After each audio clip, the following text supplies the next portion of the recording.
Welcome back to another Explainer. Today, we're looking at a staggering historical paradox. On one hand, you have the legendary, glittering wealth of the Mughal Empire.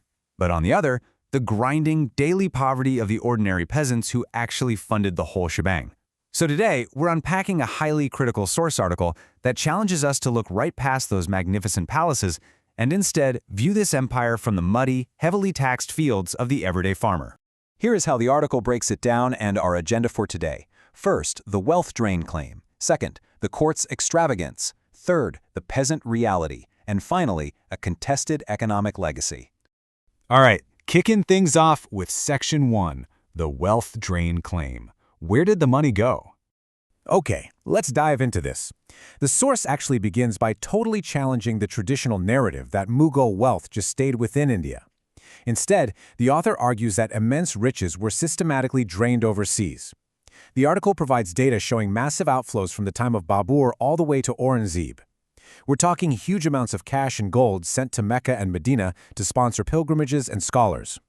In fact, the text notes that in 1576 alone, a caravan left with a massive donation of 600,000 rupees. And it wasn't just there. Wealth flowed to Samarkand and Khorasan to support the extended royal family, while foreign embassies from places like Persia were showered with millions in rupees and rich brocades.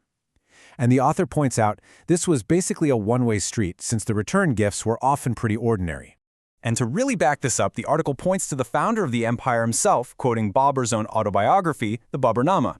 When he captured the imperial treasury at Agra, the text claims Babur virtually emptied it out. He distributed masses of gold, silver, jewels, and even slaves to foreign allies, his soldiers, and his extended relatives back in Central Asia. And the scale of this outflow, according to the source, only grew over time. 7 million, or 70 lakh rupees. The article claims this represents the amount Emperor Aurangzeb sent to foreign countries in just a 6-year period. To put that into perspective, the author notes this was almost twice the total revenue of England at that exact same time. And remember, every single one of those rupees was pulled directly from the soil of India. Moving right along to Section 2, the court's extravagance, the apex of imperial luxury.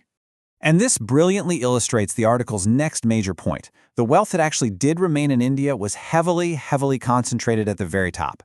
The text cites a study showing that during Shah Jahan's reign, a staggering 62% of the empire's entire assessed revenue went to just 665 individuals, basically the princes and the emirs. That left just 38% to be shared among the millions of ordinary subjects whose literal, backbreaking labor generated the wealth in the first place. The sheer scale of this royal lifestyle as presented in the text is honestly kind of hard to wrap your head around. Shah Jahan spent over 4 crore rupees building the Taj Mahal and another 3 crore on the famous peacock throne.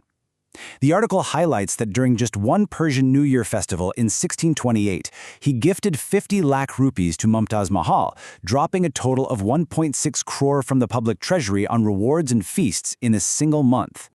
But, we really have to pause here and ask a pivotal question. How was this wildly lavish lifestyle actually funded?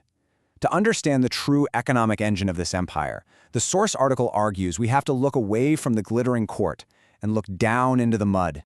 Which brings us to Section 3, the peasant reality, the cost of empire. So the crucial point the author makes here is that the burden of this immense extravagance fell squarely on the shoulders of the poorest peasants. The Mughal Empire was an agrarian economy, right? It survived by tapping directly into the peasantry. The article claims that while previous historical rulers taxed farmers at around 16%, the Mughal tax rate absolutely skyrocketed to somewhere between 30 and 50% plus additional cesses. Just imagine being a peasant farmer, totally dependent on the monsoon, suddenly forced to surrender half of everything you grow just to feed a distant, extravagant court. This daily, agonizing struggle was actually documented by travelers of the time. The text quotes the French observer François Bernier, who painted a really grim picture. According to Bernier, the artisans making those incredible luxury goods were kept on starvation wages, weavers of fine brocades went half naked, and excessive taxation left the peasantry literally dying of misery and exhaustion. The tragic consequence of living constantly at the absolute edge of subsistence is that when disaster strikes, there is zero safety net. The article attributes a devastating 7.4 million deaths to a catastrophic famine in 1630, And, according to the source, this disaster was heavily exacerbated by Shah Jahan's scorched earth military policies in central and southern India, where forces were ordered to not leave a single trace of cultivation behind. Now, the author draws a really profound and frankly devastating contrast here. In the absolute depths of a famine killing millions of peasants, the article notes, Shah Jahan allocated just 100,000 rupees for relief. But just 2 years prior, he spent 16 million rupees on a single New Year celebration. The text uses this to highlight a staggering disconnect between the rulers and the everyday reality of the agricultural class. According to the source, this extractive economy created a systematic cycle of ruin for the ordinary farmer, just as Bernier detailed. It all started with those unsustainable 30 to 50% tax demands. When a bad harvest hit, the peasant just couldn't pay, leading to a total loss of subsistence.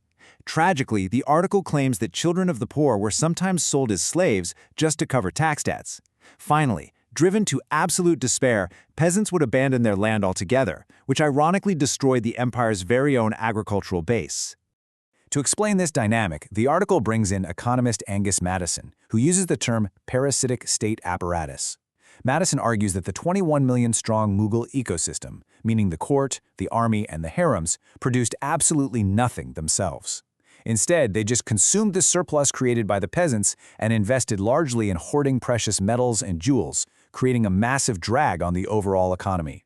And finally, Section 4, a contested economic legacy. Parasitic or prosperous? So, this brings us to the author's stark conclusions. The article leaves us with a central, massive paradox. While the Mughals were the richest dynasty of their time, the author asserts that wealth cannot be the sole yardstick for greatness. In fact, the source views the empire's glittering treasury as a direct symptom of rapacious taxation. The ultimate result?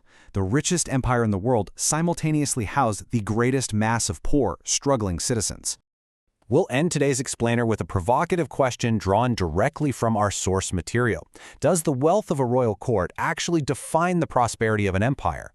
Or does the daily, lived reality of its poorest peasants? It's definitely a fascinating way to reconsider exactly how we measure historical success. Keep questioning, keep exploring, and I'll see you in the next explainer.